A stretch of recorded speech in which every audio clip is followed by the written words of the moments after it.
찬송 감사합니다.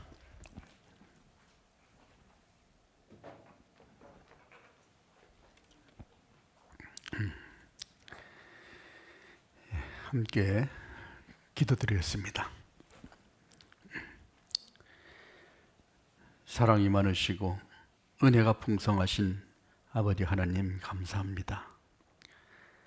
우리가 세상 가운데 살아갈 때 죄를 물마신같이 먹고 마시며 살던 저희들, 이제 주님 앞에 섰을 때 심판을 받아 영원히 고통을 받아야만 마땅한 저희들을 사랑하심으로 그 높고 영광스러운 보좌 위에서 이 낮고 천한 세상에 오시고 저희들을 구원해 주시기 위해서 십자가에 달려 고난을 받으시고 주님의 그 고귀한 보혈로 저희들을 사해 주시고 저희들을 구원해 주신 주님 감사합니다. 오늘 이렇게 주님의 십자가의 보혈로 구원함을 얻은 우리 형제 자매들 한자리에 모였습니다. 주님께서 주시고자 하시는 귀한 말씀으로 우리 마음속에 깨닫게 해주시고 이 힘들고 어려운 세상을 주님이 주신 지혜와 능력에 의지하여 힘있게 살아갈 수 있도록 인도하여 주시옵소서.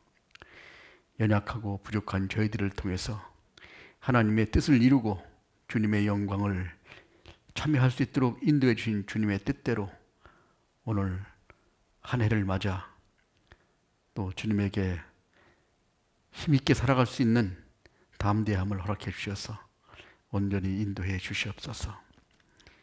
우리 중에 건강치 못한 우리 형제자매들 건강을 회복시켜 주시고 마음이 정함이 없는 형제자매들 진리의 말씀에 깊이 뿌리를 내려 모진 풍파에도 흔들림 없이 굳건하게 서 있을 수 있도록 도와주시고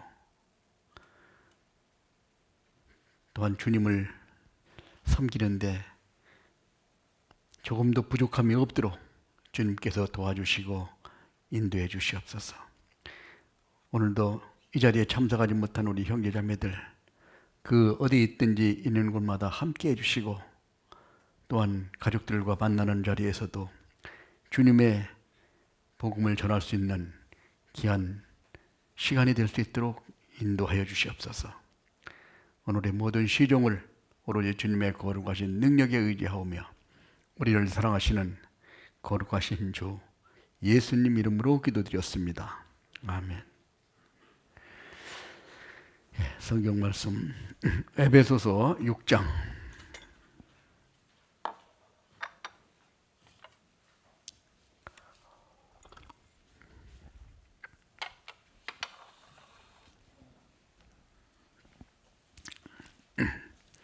신약성경 316페이지입니다. 에베소서 6장 1절부터 3절까지 같이 읽겠습니다. 자녀들아 너희 부모를 주 안에서 순종하라. 이것이 옳으니라. 내 아버지와 어머니를 공경하라. 이것이 약속이 있는 첫 계명이니 이는 내가 잘 되고 땅에서 장수하리라. 거기까지. 안녕하세요. 새해 소원 성취하시고 복 많이 받으시기 바랍니다. 우리 복 받은 우리 참 구원받은 우리 그리스도인들은 하나님의 큰 축복 안에 들어와 있습니다. 이제 그 축복을 누리면서 살다가 주님한테 가서 또 하나님과 함께 영광을 누리는 그런 삶을 살아가게 될 것입니다. 오늘은 그래서 우리 참 우리 민족의 가장 큰 명절인 설날입니다. 우리가 지난번에 신정을 보냈는데 이번은 이제 진짜 우리가 옛날부터 쭉 이렇게 참 지내온 그런 설 명절을 정월 초하루입니다. 그렇죠? 그래서 오늘부터 이제 참 그야말로 하루하루를 주님이 오실 때까지 진짜 우리가 복 많이 받는 그런 시간들이 채워졌으면 합니다. 그러려면은 우리가 하나님께서 우리에게 주신 가장 큰 계명을 두 가지로 딱 나눈다면은 하나님을 사랑하고 이웃을 내 몸과 같이 사랑하라고 말씀하신 것처럼 하나님을 사랑하는 것은 우리가 하나님과의 관계 속에서, 그리고 이웃을 우리가 내 몸과 같이 사랑하는 것은 이웃 중에서 가장 가까운 사람이라면 가족일 거예요. 그죠? 부부, 그 다음에 부모, 그 다음에 자녀, 그 다음에 형제들, 이렇게 가까운 이웃이 될 수 있을 겁니다. 그래서 오늘은 효도라는 주제를 가지고 한번 어떻게 우리가 효도를 해야 되는가, 하나님께서 어떻게 우리에게 효도를 하라고 말씀을 하셨는가 하는 내용을 같이 공부를 좀 해보겠습니다. 효도는 한자에 쓰면 그렇죠.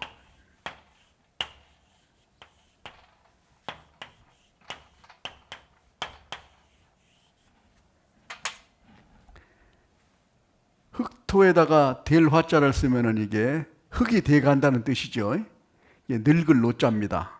늙을 노자에다가 자녀가 이렇게 얻고 가는 거예요. 그러니까 부모님을 얻고 가는 게 효입니다. 그래서 이제 이 효도라는 것은 특히 우리가 깊이 좀 생각을 좀 해봐야 되겠습니다. 그래서 우리가 이 효도를 하기 전에, 우리 말씀을 배우기 전에 여기 이 영상을 같이 한번 보고 시작하겠습니다.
부모님의 그 은혜는 참 우리가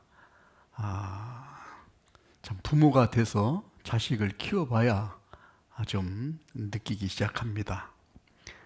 그래서 부모님에게 효도를 좀 해야 되겠구나 생각하면 벌써 부모님은 안 계시죠. 예, 벌써요. 돌아가실 때 이렇게 생각을 합니다.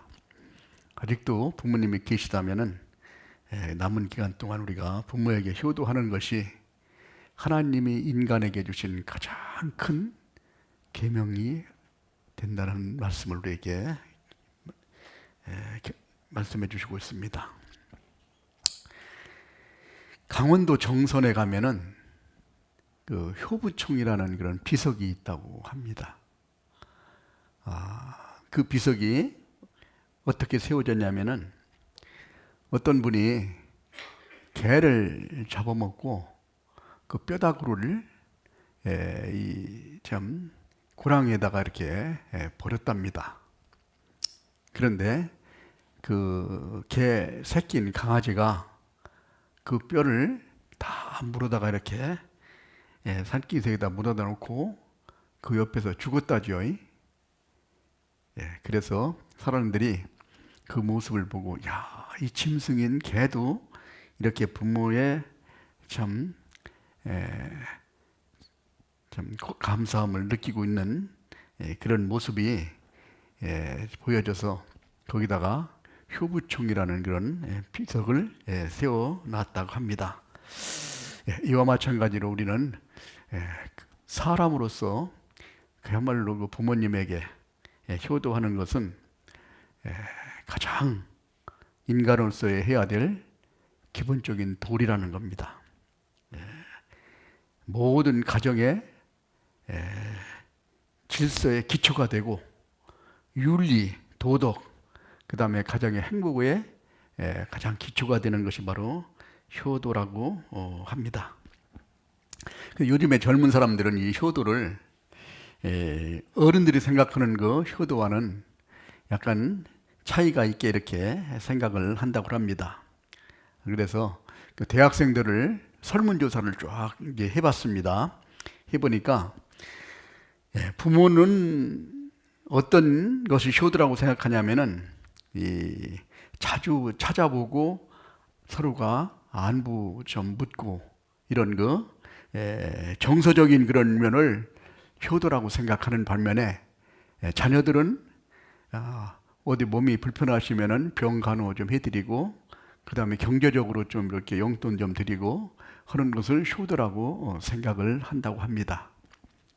그러면은 참 부모님에게 참 효도라는 것을 어떻게 해야 되는가 하는 것을 우리가 한번 오늘 좀 쭉 한번 배워보도록 하겠습니다. 효도는 그야말로 살아계실 때 그리고 꼭 필요할 때 이렇게 효도를 해야 할 겁니다. 우리 그 인생을 우리가 살다 보면은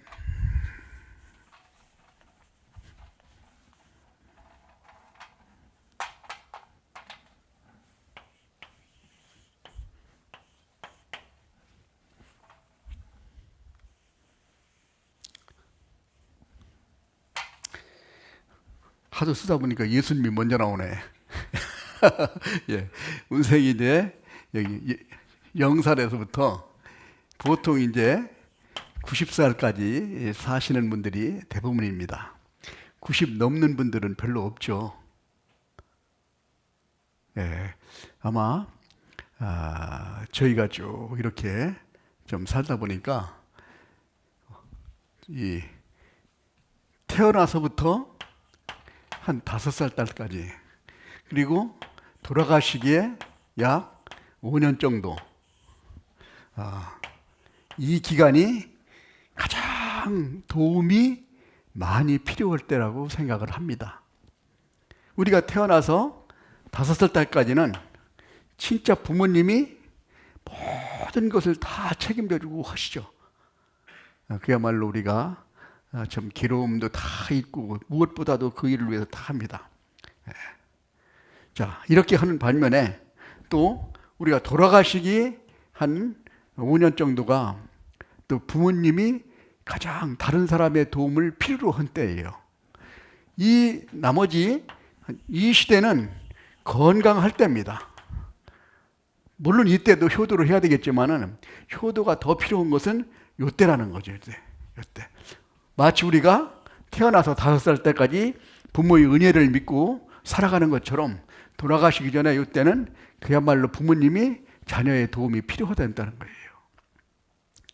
아마 우리가 어렸을 때 우리 부모님이 우리에게 참 하신 이 은혜가 얼마나 큰가. 아마 이때 한 거에 한 10분의 1만 해도 진짜 부모님에게 큰 효자라고 아마 생각을 할 수 있을 겁니다. 그래서 85세부터 90세 사이가 거의 대부분이 좀 어르신들이 돌아가십니다. 한 88세, 89세, 90을 넘는 분들이 거의 없어요. 90 넘는 분들 별로 없잖아요. 약 98% 정도가 이렇게 이제 돌아가시는 것을 봅니다. 그래서 요때에 진짜 부모님이 필요할 때 우리가 잘 보살펴 드리는 것이 진짜 효도라는 생각을 좀 해봅니다. 그리고 또 이제 자기가 생각해 볼 때 이 어릴 때 태어날 때부터 부모님들이 그렇게까지 우리 참 어머님 은혜입니까? 아까 노래 나온 게 거기에 나온 것처럼 참 태어나서부터 그렇게 우리를 참 모든 어려움을 겪고 참 나실 때 괴로움 다 잊으시고 기르실 때 참 그런 마음으로 이렇게 진짜 이렇게 힘들고 어렵게 이렇게 우리를 키워 주셨는데 그 은혜를 이제 갚아가는 그런 기회가 참 평상시에도 필요하지만은 진짜 필요한 때 해야 된다는 생각해 봅니다. 근데 가끔 보면은 이제 어떤 분들은 참 부모님에게서 자기가 많은 은혜를 느끼시는 분도 있겠지만은 그걸 느끼지 못하는 사람도 있다는 거예요. 그래서 어떤 분은 이제 성경에 그랬죠. 네 부모를 네 아비와 어미를 공경하라. 라고 했는데 여기에 보면은 수식어가 붙지 않았습니다. 너에게 잘해준 부모를 공경하라가 아니라 너에게 잘못한 부모를 공경하라. 이 수식어가 없죠. 모든 부모님들은 잘해주건 못해주건 나에게 다 대해줬건 못해줬건 간에 큰 사랑으로 나에게 베풀어 준 것은 확실하기 때문에 그 부모를 공경하라고 말하고 있습니다. 그 전에 우리가 고려시대에 그 고려장이라는 게 있었는데 이제 70세가 되면은 고려장을 했다고 그럽니다. 옛날에. 그래서 이제 아들이 어머니를 지게에 메고 쭉 이렇게 이제 고려장을 하러 산에 이제 조금 먹을 거를 가지고 이제 이렇게 산에 올라갔다고 그러죠. 근데 이제 아들이 아빠를 따라간다가 쫄쫄 따라오는데 오지 말라고 넌 올 필요 없다 얘기했는데도 계속 따라오는 거예요. 그래가지고 산기 들여다가 딱 어머니를 내려놓고 이제 거기다가 한 좀 먹을 음식을 잠깐 내려놓고 이제 가지고 갔던 지게를 이제 필요 없으니까 그 옆에다가 이제 버려두고 이제 내려오려고 그러는데 그 아들이 그러더라는 거죠. 아니 저 지게 필요 있습니다. 그래가지고 그 지게를 메고 오는데 왜 필요하냐 그랬더니 이거 아버지 나이 드시면 나중에 내가 또 이거 메고 와야 될 건 지게인데 그때 써야 되겠습니다. 그러니까 거기서 마음에 충격을 받고 다시 어머니를 모시고 내려와서 오래도록 살았다는 그런 이야기가 있습니다. 그만큼 우리가 부모님의 은혜를 잊고 살아가는 경우가 많이 있습니다. 우리가 하나님의 은혜를 잊고 하나님의 은혜를 보답하는 마음으로 인생을 살아갑니다. 마찬가지로 부모님의 은혜를 잊고 이 세상에 살아갈 때 부모님의 은혜를 보답하는 마음으로 살아가는 것을 하나님이 기뻐하십니다. 그래서 첫 번째는 우리가 효도라는 것을 한 몇 가지 하나 생각해 보면 첫 번째는 내 부모를 공경하라. 그럼 공경하다는 게 어떻게 한다는 거냐? 한번 우리가 구체적으로 한번 하나하나를 생각 좀 해보겠습니다. 마르틴 루터는 이야기하기를 왜 부모를 공경해야 되는 이유를 우리에게 설명해 주고 있습니다.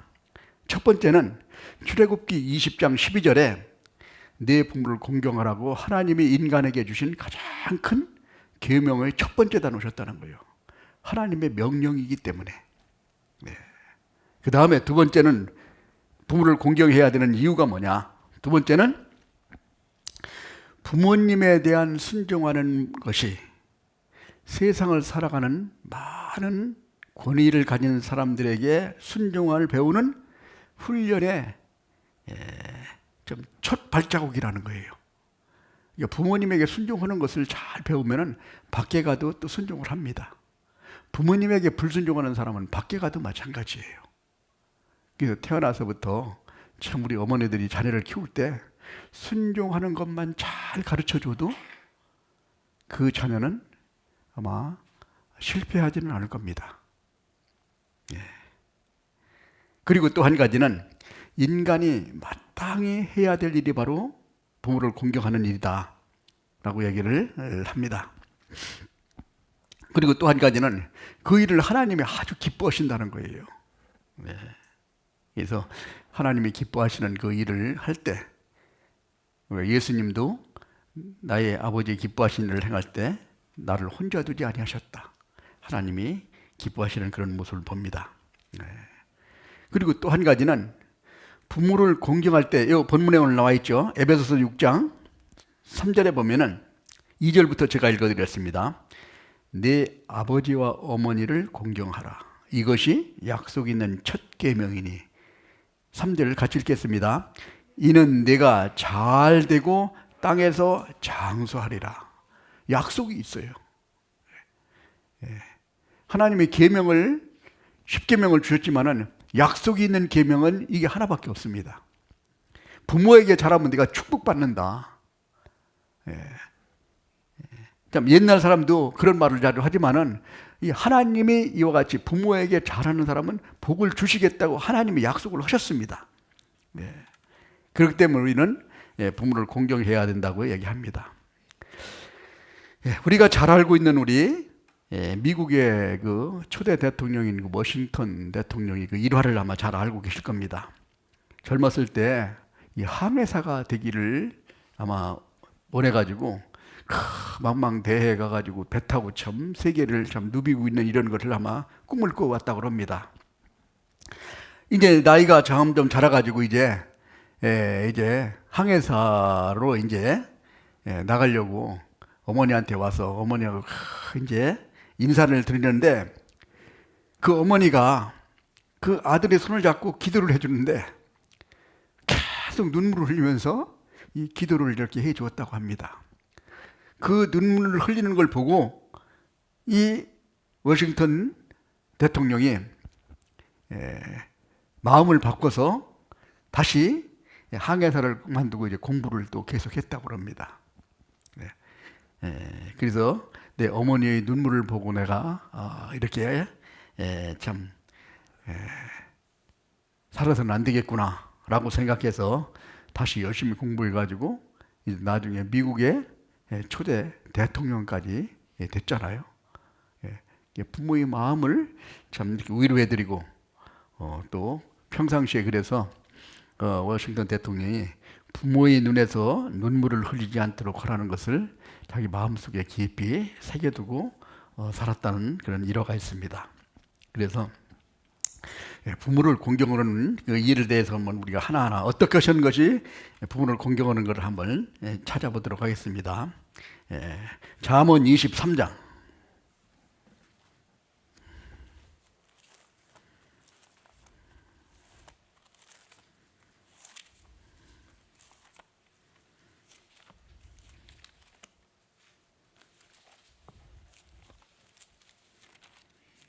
22절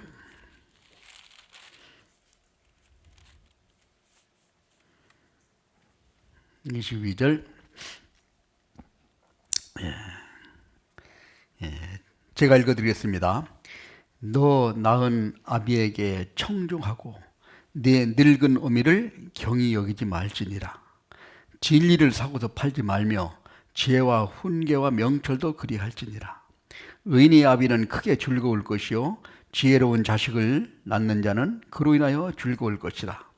네 부모를 즐겁게 하며 너 낳은 어미를 기쁘게 하라. 26절 같이 읽겠습니다. 내 아들아 내 마음을 내게 주며 내 눈으로 내 길을 즐거워할지어다. 첫 번째는 뭐냐? 26절 22절에 나온 말씀처럼 아비에게 청종하고 늙은 어미를 경히 여기지 마라. 아버지 말을 잘 들으라는 뜻입니다. 예. 부모의 말씀을 잘 듣는 자는 그야말로 참 세상에서도 성공할 수 있습니다. 가정에서도 부모의 말을 잘 듣는 자가 학교에 가면 선생님 말도 잘 듣습니다. 선생님 말씀을 잘 듣는 아이는 공부도 잘하게 되죠. 직장에 가가지고 직장 생활을 하는 사람도 상사의 말을 잘 듣습니다. 그러면 직장에서 점점 승진을 하죠. 예. 교회에서 하나님 말씀을 잘 듣는 자는 하나님의 축복을 받게 돼 있어요. 예. 그와 마찬가지로 우리가 부모의 말씀을 잘 듣는 것이 얼마나 중요한가 하는 것을 교훈으로 보여줍니다. 여기에서 부모의 말을 잘 듣는 자를 성경에서 찾아본다면 사무엘상 1장에부터 우리가 보면은 사무엘이 태어나기 전에 한나의 간절한 기도, 그 다음에 사무엘이 아들을 주시면은 하나님께 바치겠다고 서원을 했는데 그 서원이 그대로 아들을 주셨을 때 젖될 때까지 키우고 하나님에게 바쳐서 사무엘이 일생 동안을 부모의 말씀을 듣고 하나님을 섬기다가 참 주님께 참 영광을 돌렸다는 사실을 우리에게 가르쳐 줍니다. 그리고 역대상 16장에 보면은 하나님 말씀을 그렇게 사모한 우리 다윗, 하나님 말씀을 그렇게 순종하는 그런 모습으로 살아갈 때, 그래서 심지어는 자기를 죽이러 10년 동안 쫓아다닌 그 사울 왕도 죽일 수 있는 기회가 됐는데 하나님 말씀에 듣고 순종하는 마음으로 용서해 주잖아요. 그러므로 이스라엘의 위대한 왕이 되었다는 사실입니다. 이와 같이 하나님 우리에게 축복해 주시죠. 그래서 이 다윗을 갖다가 하나님께서는 내 마음에 합한 사람이다, 나하고 마음이 다 같은 사람이라는 것을 이렇게 말씀해 주고 있습니다. 이에 반해서 우리가 하나님 말씀을 청종치 않은 자, 즉 아버지의 말을 잘 듣지 않은 자가 사무엘상 2장에 보면 홈니와 비느하스. 자, 한번 잠깐 찾아보겠습니다. 사무엘상 2장.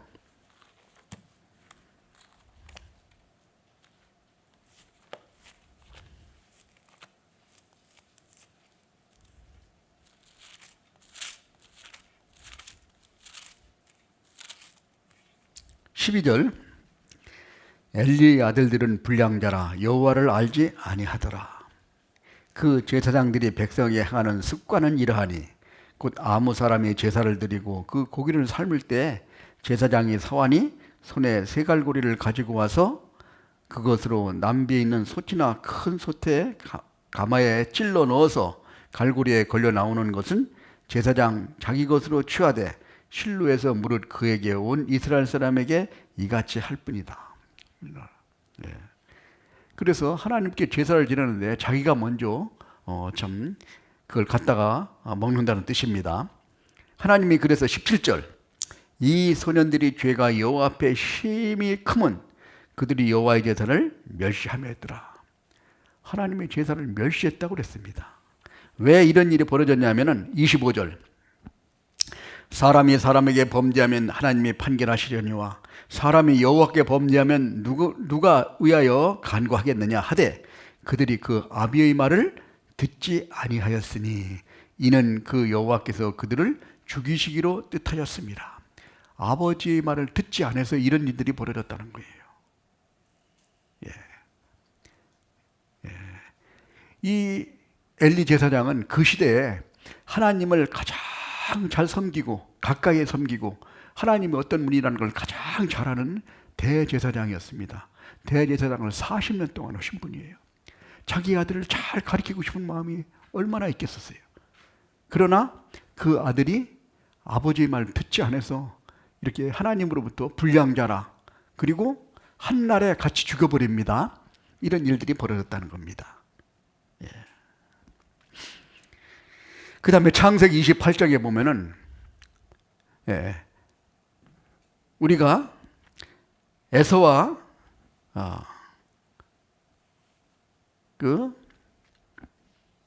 이 세상에서 이제 참 살아갈 때,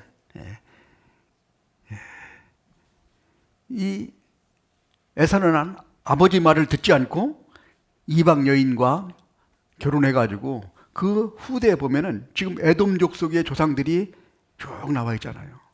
그러니까 축복을 받지 못하고 살아가는 거예요. 이스라엘 중심으로 주변에 사는 사람들이 다 에서의 후손, 그 다음에 이스마엘의 후손, 이런 사람들이 그 주변에 지금도 참 어려움을 겪고 살고 있습니다. 그때부터 지금까지 벌써 약 3,000년이 넘는 이 세월 동안에 그와 같이 겪고 있습니다. 그래서 우리는 그야말로 부모님에게 효도하는 것, 우리가 부모를 공경하는 건 첫 번째 뭐냐면은 부모님이 하시는 말씀을 잘 들어줘야 된다는 거예요. 부모님이 건강하실 때 말하면 참 잘 듣습니다. 그러나 나이가 들어가지고 참 눈도 힘이 오고 귀도 잘 안 들어가지고 그 가족들이 모이면은 가족들이 참 대화를 할 때 부모님도 같이 하고 싶은 거예요.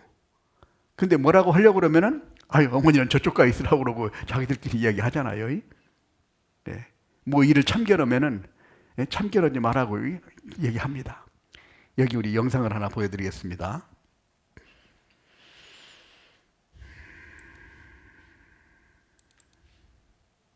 설라지모는 가정에 대청마루에 83세 된 아버지하고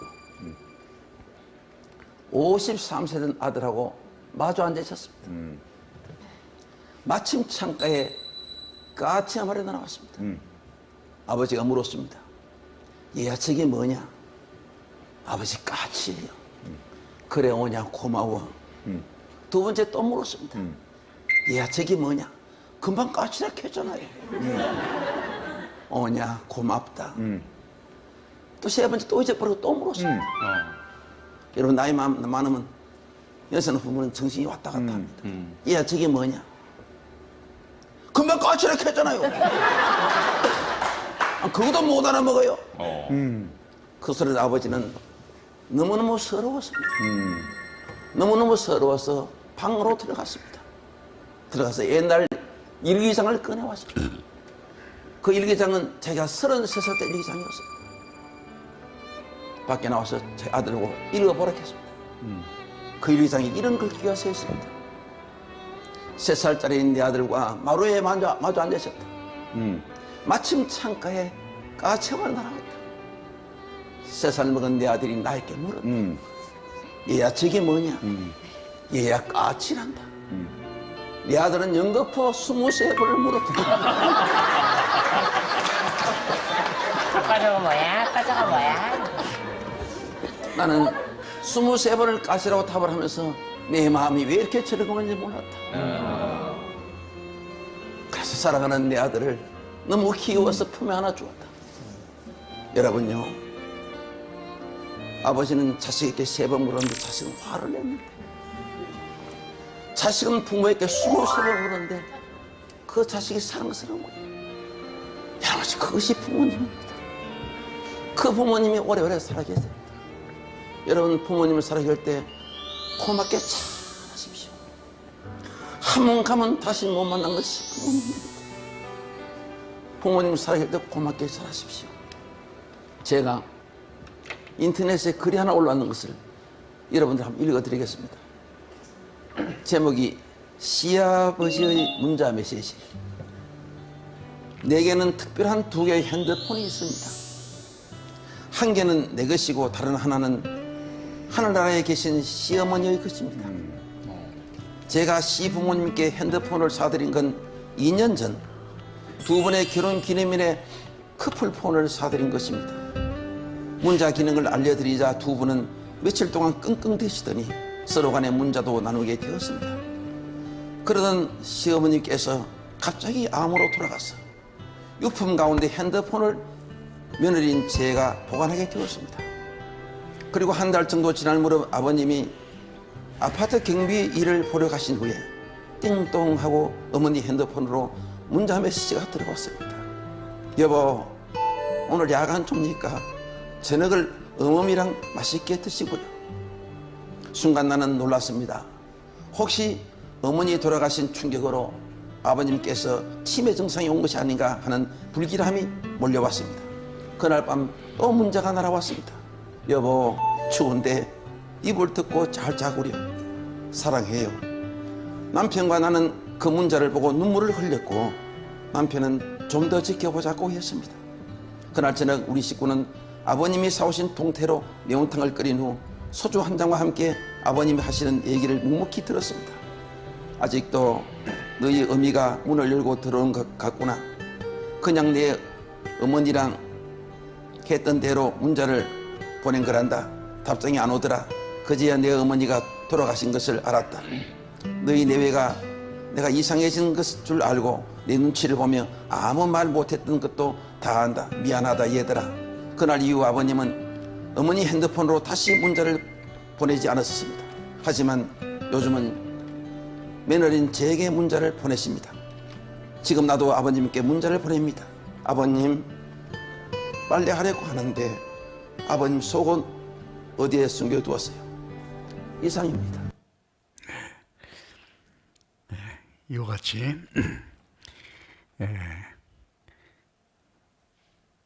부모님들은 자녀를 사랑하는 마음 때문에 참 자녀를 항상 생각합니다. 심지어는 우리가 제주도에 이제 부모를 속이고 여행 간다고 우리 해놓고 제주도 이렇게 버리고 이렇게 오는 사람도 있다고 하죠. 그런데 이제 그 어머니한테 그 자식의 참 연락처를 물어보고 또 기자가 가서 물어보니까 끝까지 대답을 안 해줬다고 그러죠. 왜? 그 자식한테 혹시 좀 부끄러움을 주고 창피할까봐 끝까지 그 주소를 숨기는 것이 바로 부모님의 마음이라고 생각합니다. 그래서 여기 우리가 부모님 말씀을 잘 청종하고, 청종이라는 것은 잘 들을 뿐만 아니라 청은 들을 청, 종은 따를 종, 듣고 따라야 된다는 거죠. 순종한다는 뜻입니다. 우리가 순종하는 것을 우리가 참 성경에서도 몇 군데 찾아보면은 우리가 그 아브라함 갈대아 우르에서 너희 친척 아비 집을 떠나 내가 지시할 땅으로 가라 했을 때 아브라함이 하나님 말씀을 순종하고, 근데 100세 때 이삭을 번개로 드리라고 했을 때 그 말씀을 순종했을 때 하나님의 축복이 그대로 이어졌는 모습을 우리가 확인할 수 있습니다. 또 우리가 요셉 같은 경우에도 그 아버지 말씀에 순종하는 모습을 보죠. 근데 형들을 양치는 걸 한번 보고 그러니까 여기 있는 그 헤브론에서 세겜까지는 한 70km 정도 됩니다. 거기까지 가는 거예요. 거기서 또 잊지 않고 더 멀리 갔습니다. 도단이라는 지역까지 갔는데 한 30km 더 간 겁니다. 거기까지 찾아간 거예요.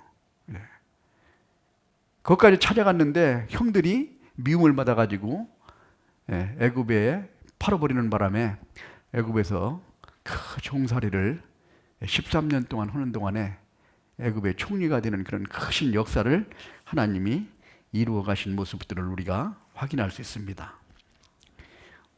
세상에서도 우리가 미국의 그 링컨 대통령이 어머니의 부모님한테 순종한 모습을 우리가 잘 알고 계실 겁니다.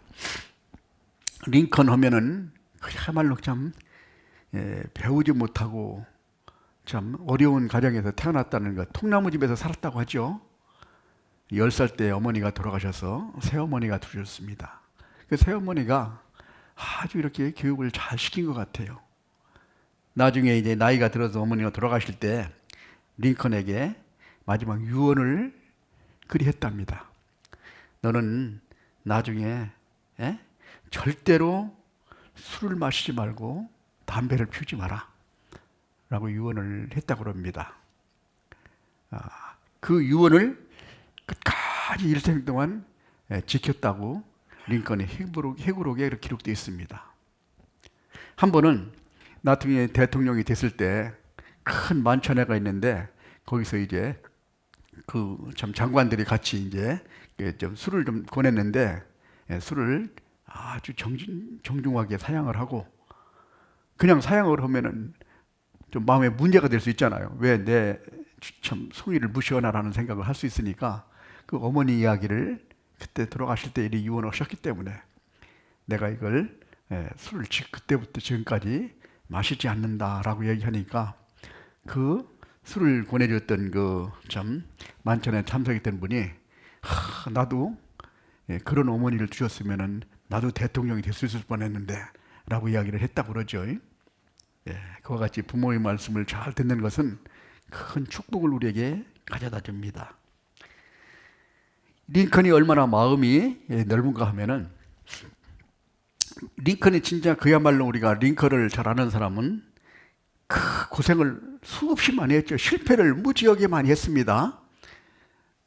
여러 가지 실패를 많이 했음에도 결코 좌절하지 않고 해가지고 결국은 나중에 참 미국에서 가장 위대한 왕, 참 위대한 대통령이 됐다는 사실을 우리에게 교훈을 주고 있습니다. 심지어는 그 스탱턴이라는 사람이 대통령 선거할 때 링컨을 보고 링컨은 두 얼굴을 가진 사람이다. 동물원에나 보내야 되겠다. 이런 식으로 참 인신 공격을 했을 때도 링컨은 그거를 참 다 포옹하는 그런 이야기가 잘 알고 계시죠? 내가 두 얼굴을 가지고 있으면 왜 이런 얼굴 갖고 여기 나왔겠습니까? 뭐 이리 했다죠. 링컨이 뭐 얼굴이 좀 길고 좀 험악하게 생기긴 했는 모양입니다. 그래도 가끔 보면 멋있게 생겼죠. 구렛나루가 좀 있어서 그렇지.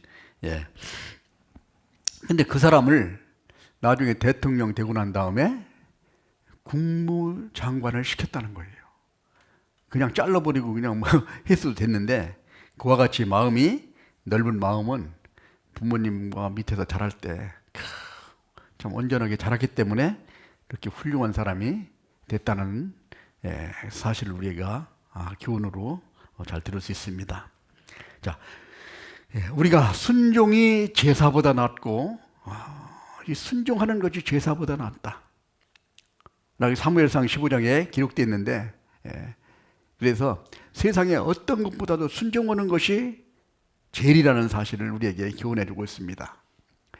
그래서 순종했을 때 하나님은 어떤 축복을 우리에게 주느냐, 이거 뭐 우리가 많이 찾아보지 않더라도 신명기 28장과 레위기 26장에 보면은 이스라엘 민족을 통해서 우리가 순종했을 때 축복을 주겠다, 불순종했을 때 심판과 저주를 해주겠다. 그래가지고 2000년 역사 동안에 실물 교훈으로 우리에게 보여주신 말이 바로 하나님이시잖아요. 하나님 말씀에 순종했을 때는 큰 축복을 우리에게 보여줍니다. 출애굽기 19장에는 하나님의 말씀을 순종했을 때 우리가 하나님의 소유가 된다, 하나님의 자녀가 된다, 하나님의 자녀가 되는 권세를 주셨다. 하나님의 자녀라는 것은 그야말로 우리가 실제 누려보지 않으면 못 느낍니다. 세상에서도 왕자라고 하면은 얼마나 참 축복을 받은 그런 모습을 볼 수 있는데, 세상에 있는 그런 권세를 가진 사람한테 자녀라도 그런 참 영광은이라고 생각하는데, 천지를 창조하신 하나님의 자녀라는 이 사실은 그야말로 우리가 어디에 비길 수가 없다. 자, 이것을 우리가 생각할 수 있다는 겁니다. 그 예로 우리가 바울 사도는 셋째 하늘까지 우리가 봤다고 기록이 되어 있습니다.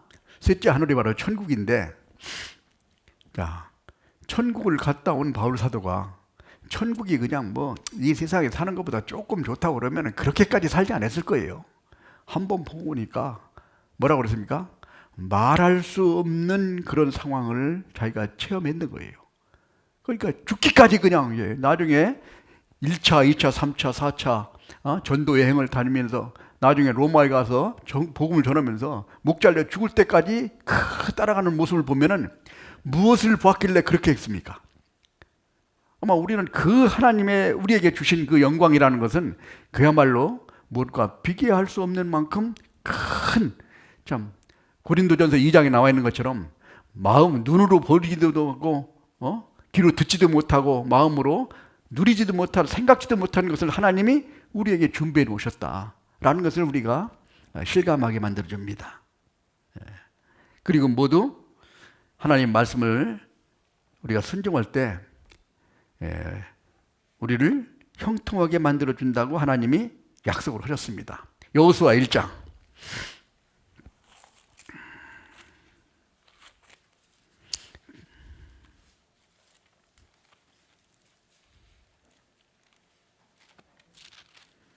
8절 이 율법책을 내 입에서 떠나지 말게 하며 주야로 그것을 묵상하여 그 가운데 기록된 대로 다 지켜 행하라. 그리하면 같이 읽겠습니다. 내 길이 평탄하게 될 것이라 내가 형통하리라. 하나님 말씀을 순종할 때 형통하게 됩니다. 그리고 한 기절만 더 찾아보고 어떤 축복이 있는가 한번 찾아보겠죠. 신명기 12장. 그 앞에 여호수아 앞에가 신명기입니다. 신명기 12장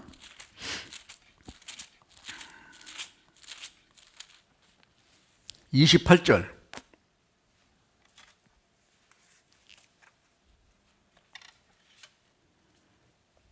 같이 읽겠습니다. 내가 내게 명하는 이 모든 말을 너는 듣고 지키라. 네 하나님 여호와의 목전에 선과 의를 행하면 너와 네 후손에게 영영이 복이 있으리라. 영원한 축복을 해주신다고 하나님이 약속을 해줬습니다. 자, 그 다음에 우리가 더 한 가지 더 사용할 수 있는 우리 잠언 23장 다시 한번 찾아보겠습니다. 아까 읽어본 부분 잠언 23장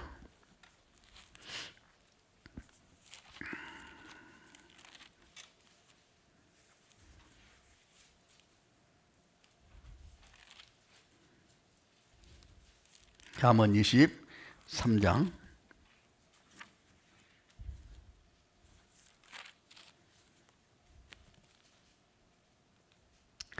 25절 내 부모를 즐겁게 하며 너 낳은 어미를 기쁘게 하라. 내 아들아 내 마음을 내게 주며 내 눈으로 내 길을 즐거워할지어다. 부모를 즐겁게 해드려야 된다는 겁니다. 사실 우리 젊은 사람들은 자기가 즐거울 수 있는데 참여할 수 있고 참 노는데 많은 참 여러 가지 참 할 수도 있는 일이 많지만은 나이가 들어가면은 즐길 것이 별로 없어요.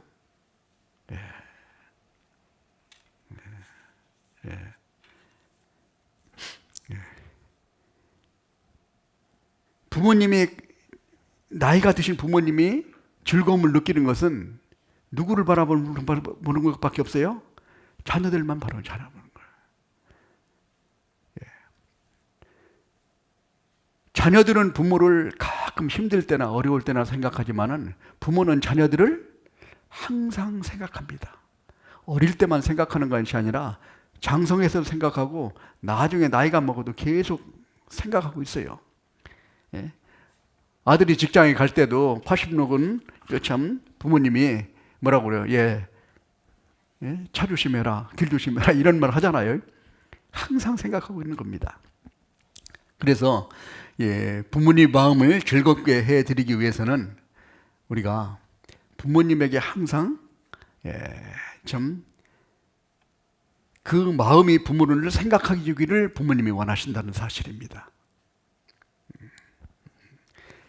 젊은 사람들이 효도한다는 것은 대략 이제 어디 참 용돈 드리고 그 다음에 명절 때나 찾아와서 참 이렇게 위로해드리고 또 이렇게 아프면은 좀 치료해드리고 그런 것을 효도라고 생각하지만은 부모님의 마음은 자녀들과 함께 있는 걸 원하는 거예요.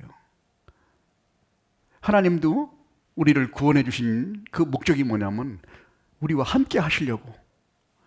애굽에서 나와서 광야 40년 가는데도 성막을 왜 그 사막 가운데 지어놓고 있겠습니까? 이스라엘 민족하고 함께 하려고.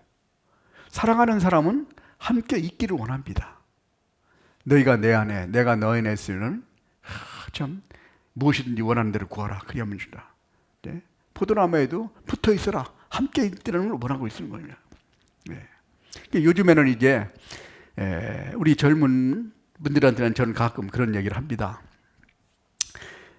어쩔 수 없이 세상 이렇게 따로따로 떨어져 살아야 될 수밖에 없는 그런 상황이기 때문에 계속 부모님하고 같이 살기는 어려움이 있을 거예요.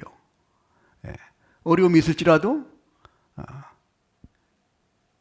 참 이제 요즘에는 이 전화기도 얼마나, 옛날에는 그 부모님한테 편지 한 장 헐래라도 힘들죠.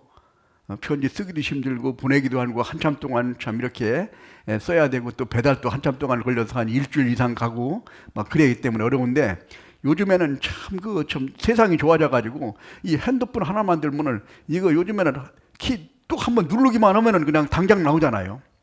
그런데도 부모님하고 대화를 별로 안 나요. 예. 부모님은 항상 자녀가 주는 무슨 선물이라, 자녀가 가져오는 무슨 어떤 이 용돈보다도 누구를 더 원하냐면 이 자녀들을 보고 싶은 거예요. 그래서 실제로 가서 보지 못하면은 요즘 얼마나 해서 요즘에는 그냥 딱 누르면은 화면까지 나오죠. 화면까지. 거리에 관계없죠. 멀리 있든 가까이 있든 계속 들여다보고 얼굴 보고 대화하면 얼마나 그게 기쁘고 마음이 즐겁습니까? 예. 아마 여기 어르신들 계시지만은 자녀들이 멀리 떨어져 있는데 목소리만 딱 들어보면은 그거 어떤 상황에 있는 걸 다 파악하죠. 아, 좀 무슨 일이 있구나. 아직 뭐 상대 무슨 걱정하는 것이 있구나. 아니면 원리가 안 좋구나. 이걸 내용을 안 해도 목소리만 들어봐도 다 판단이 되죠. 안 돼요? 판단이 됩니다. 딱 들어보면은. 그렇게 부모님들이 자녀들을 생각하고 있다는 거예요. 그러니까 요즘에는 그래서 참 자녀들이 부모님한테 직접 가서 인사드리고 뵙질 못해도 계속 전화라도 드리면은, 전화를 많이 하면은 부모님 마음이 편안합니다. 하루에 한두 번만 전화하더라도 그 아들이 지금 어떻게 살아가고 있다는 것을 부모님은 다 느껴져요. 우리도 아마 우리 전화 잘하는 우리 참 형제들도 있지만은 진짜 그게 효도하는 거라고 생각합니다. 1년에 한두 번 큰 선물을 갖다 드리는 것보다 매일 한 번씩, 옛날에 왕들은 아침에 일어나면은 문안 인사를 했다고 하지 않습니까? 그렇게까지는 못 하더라도 아침에 일어나면은 아마 하루에 한 번씩 전화한다면은 분명히 그 부모님은 자녀에 대해서 큰 신뢰를 가지고 있을 거예요. 그리고 기쁠 겁니다. 우리가 전도할 때도 부모님에게 다른 거 큰 선물 가져서 전도하려고 할 것 없이 그래도 계속 매일같이 전화 한 통화씩만 하면은 나중에 부모님한테 말씀 한번 들어보시죠 하면은 안 갈 분은 없을 겁니다. 그래서 이렇게 전화라도 꼬박꼬박 이렇게 하시면은 그야말로 부모님을 마음을 즐겁게 해드리는 가장 좋은 방법이라고 생각을 합니다. 이제 에녹은 300년 동안 하나님과 동행했다고 그랬습니다. 그러니까 하나님이 에녹을 하나님의 기쁘시게 하는 자라는 그런 칭호를 주신 거예요. 그러니까 같이 있는 방법도 또 여러 가지 있을 수 있죠. 계속 자녀의 목소리를 들려주면은 부모님이 얼마나 참 마음이 흐뭇합니까? 무슨 일을 할 때도 부모님한테 여쭤보고 아무 오류가 없죠. 항상 하다 보면 멋대로 하다가 망가지는 경우가 많죠. 실패하고. 왜? 부모님은 많은 경험이 있기 때문에 그래요. 인생의 경험이라는 것은 세상의 모든 지식보다 우선합니다. 그래서 어른을 공경한다는 이유는, 어른이 왜 공경해요? 많이 배워서 공경합니까? 그것보다도 많은 인생의 경험을 겪었다는 겁니다. 그러니까 부모님을 공경할 수 있는 거예요. 예. 그래서 그 부모님과 이렇게 상의를 한다면은 부모님이 그런 경험을 가지고 자녀들에게 온전하게 이렇게 인도해 주실 겁니다.